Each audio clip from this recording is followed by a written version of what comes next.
Assalamualaikum warahmatullahi wabarakatuh. Halo everyone, perkenalkan, saya Rahma Aulia Syifa, mahasiswi semester 4 UIN Kiai Haji Abdurrahman Wahid Pekalongan, program studi Tadris Bahasa Inggris. Di video kali ini, saya akan menjelaskan mengenai salah satu teks yang ada di materi bahasa Inggris, yaitu recount text. Sebelumnya, apakah teman-teman pernah mendengar istilah recount text? Dan apakah teman-teman tahu apa itu recount text? Jika belum, mari simak video berikut. Recount text is a text which retells events or experiences in the past. Jadi, recount text adalah teks yang menceritakan kembali kejadian atau pengalaman yang terjadi di masa lalu. Misalnya, teman-teman punya kejadian yang belum lama-lama ini terjadi.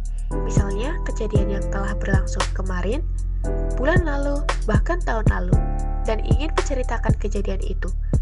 Kejadian yang diceritakan dalam recount text bisa berupa pengalaman pribadi, seperti liburan, lomba, atau ulang tahun.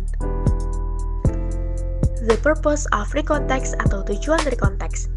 First is provide information atau memberikan informasi. Recount text dapat bertujuan untuk memberi informasi tentang suatu rangkaian kejadian atau pengalaman pribadi di masa lalu kepada orang lain. Second is motivating atau memotivasi. Recount text juga bisa dijadikan bahan refleksi diri mengenai suatu kejadian atau peristiwa tertentu. Dengan begitu, penulis bisa mengambil pelajaran berharga dan menjadikannya motivasi dari kejadian tersebut. Third is documenting the event atau mendokumentasikan kejadian.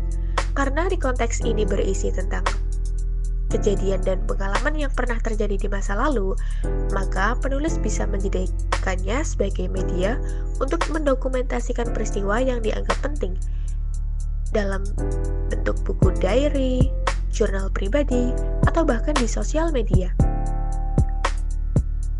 Fourth is entertain readers atau menghibur pembaca. Seperti layaknya jenis teks yang lain, recount text juga berfungsi untuk menghibur pembaca. Karena recount text bisa menceritakan pengalaman yang menyenangkan, contohnya seperti cerita liburan. Selanjutnya, structure of recount text atau struktur recount text. Struktur recount text terdiri dari 3 bagian teman-teman, yaitu orientation, sequence of event, and reorientation. Mari kita bahas satu persatu. First is orientation atau pengenalan. This is the opening part of the text or the introduction that contains the background of an event, such as who is involved, or when and where the event occurred. Jadi, bagian pertama yaitu orientation.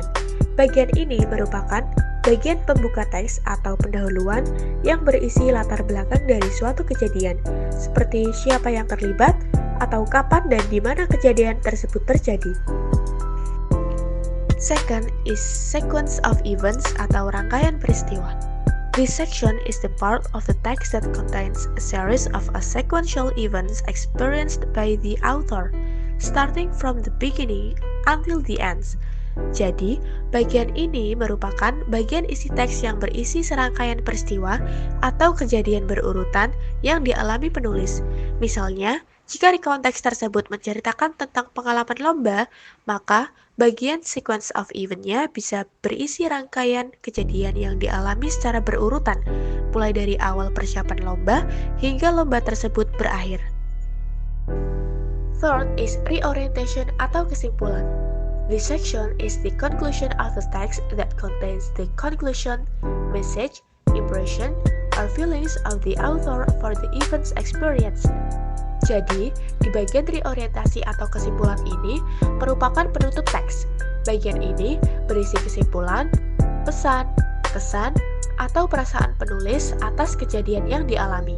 Misalnya, ketika penulis menceritakan tentang pengalaman lombanya dan ternyata dia menang juara 1 dalam lomba tersebut, maka penulis bisa menceritakan bagaimana gembiranya ia ketika tahu bahwa ia berhasil menang juara 1. Types of recount text atau jenis-jenis recount text. Recount text terbagi menjadi beberapa jenis nih, di antaranya personal recount text, factual recount text, dan imaginative recount text. Berikut masing-masing penjelasannya. Yang pertama yaitu personal recount text. Personal recount text adalah teks yang berisi pengalaman pribadi penulis. Jenis recount text satu ini merupakan yang paling sering ditemukan dalam contoh recount text. Yang kedua yaitu factual recount text. Factual recount text adalah teks yang berisi peristiwa yang benar-benar terjadi atau faktual. Misalnya, seperti laporan mengenai suatu percobaan ilmiah, laporan forensik, atau laporan dari kepolisian. Pada factual recount text, tidak terpaku pada kejadian pribadi ya, tapi bisa juga kejadian yang dialami oleh orang lain. Yang ketiga yaitu imaginative recount text. Imaginative recount text adalah jenis recount text yang berisi cerita imajinatif yang dialami seseorang. Cerita imajinatif ini bisa berupa khayalan atau imajinasi atau mimpi. Selanjutnya, language features of recount text atau kaidah kebahasaan recount text. Dalam membuat recount text, perlu memperhatikan beberapa kaidah kebahasaan atau language features. Di antaranya, yang pertama yaitu use simple past tense atau menggunakan simple past tense. Dan yang kedua yaitu use adverbs of time and adverbs of order atau menggunakan kata keterangan waktu dan kata keterangan urutan. Mari kita bahas satu persatu. Kaidah kebahasaan recount text yang pertama yaitu using simple past tense atau menggunakan simple past tense. Kenapa harus simple past tense? Karena kejadian yang diceritakan adalah kejadian yang terjadi di masa lampau. Jadi, kita harus menggunakan tense yang berfungsi untuk mengungkapkan kejadian yang terjadi di masa lampau, yaitu simple past tense. Teman-teman masih ingat kan sama pola kalimat simple past tense? Pola kalimat simple past tense ada dua macam, yaitu yang pertama, subject kemudian verb to, for example, I ran. Kemudian yang kedua, subject, kemudian be, kemudian complement. For example, it was hard. Berikut pola kalimat bentuk kedua dari simple past tense. Untuk subject I, he, she, it, atau singular subject menggunakan was, kemudian noun, adjective atau adverb. Kemudian untuk subject you, they, we, atau plural subject menggunakan were, kemudian noun, adjective, dan adverb. Noun itu adalah kata benda, adjective itu adalah kata sifat, sedangkan adverb itu adalah kata keterangan. Kemudian, kaidah kebahasaan recount text yang kedua yaitu using adverb of time and adverb of sequence. Adverb of time atau kata keterangan waktu yaitu ada yesterday atau kemarin, last week atau minggu lalu, last month atau bulan lalu, an hour ago 1 jam yang lalu, dan a year ago atau 1 tahun yang lalu. Berikutnya, untuk adverb of sequence atau kata keterangan urutan ada first atau pertama, then atau kemudian, after that atau setelah itu, at least atau pada akhirnya, finally atau akhirnya. Oke, let's look at the following text. Coba kita perhatikan teks berikut ya teman-teman. Last holiday, I went to Bandung with classmates. We left for Bandung at about 7 a.m. by bus. We got there around 10 a.m. One of our destinations was Rumah Sosis or House of Sausage in Lembang, North Bandung. There was some interesting attractions. First, we rode on horseback around the place. Then, we got on kora-kora, a swinging small ship. We were actually very scared. After that, we did some other activities. In the afternoon, we ate delicious sausage, my favorite food. We were very happy because it gave us a very fantastic experience. Mari kita bedah bagian atau strukturnya satu persatu. Pada bagian orientation atau pengenalan, itu mulai dari last holiday, I went to Bandung with classmates. We left for Bandung at about 7 a.m. by bus. We got there around 10 a.m. One of our destination was Rumah Sosis or House of Sausage in Lembang, North Bandung.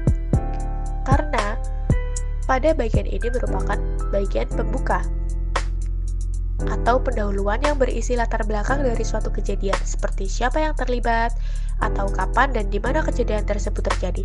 Di sini dijelaskan bahwa subjek di sini adalah I atau aku, kemudian dia pergi ke Bandung bersama teman-teman sekelasnya. Kemudian kapan, yaitu last holiday atau liburan kemarin. Kemudian di mana, yaitu ke Bandung. Kemudian bagian yang kedua yaitu sequence of events atau rangkaian peristiwa.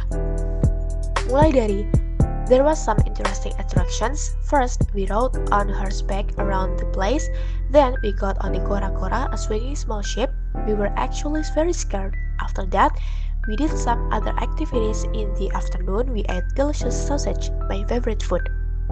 Jadi, pada bagian sequence of events itu ada rangkaian peristiwa yang berurutan dari pertama atau awal sampai akhir.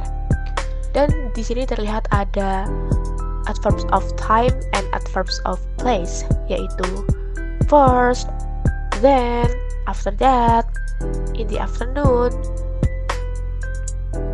dan lain-lain. Untuk adverb of time-nya itu ada di bagian orientation tadi yang last holiday.